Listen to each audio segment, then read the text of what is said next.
सुनो फडणवीस, 1820 के बाद इस मुल्क की आजादी की लड़ाई में सबसे पहला फतवा किसने दिया? हमारे मदरसों के जिम्मेदारों ने दिया।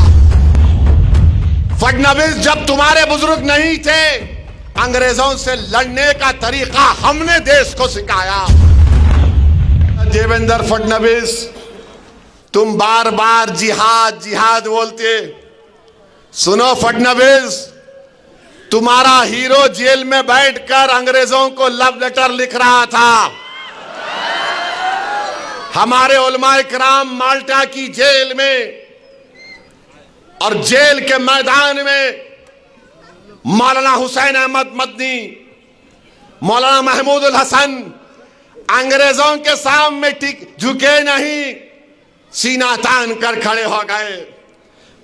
सुनो फडणवीस, अल्लामा फजल खैराबादी काला पानी की जेल में थे। अल्लामा फजल खैराबादी ने अंग्रेजों से कोई सौदा नहीं किया। सुनो फडणवीस, 1820 के बाद इस मुल्क की आजादी की लड़ाई में सबसे पहला फतवा किसने दिया? हमारे मदरसों के जिम्मेदारों ने दिया। जिहाद का फतवा दिया। फडणवीस, जब तुम्हारे बुजुर्ग नहीं थे, अंग्रेजों से लड़ने का तरीका हमने देश को सिखाया। हमने बताया कैसे अंग्रेजों को भगाया जा सकता है।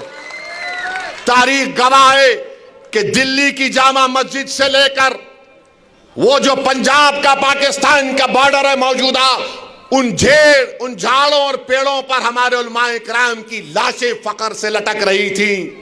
वो लटक तो रही थी मगर पुकार पुकार कर पैगाम दे रही थी तुम जैसे फडणवीस लोगों को कि देखो, इस देश से हमने मोहब्बत की और इस देश को आजाद कराने के लिए हमने अपना सब कुछ कुर्बान कर दिया।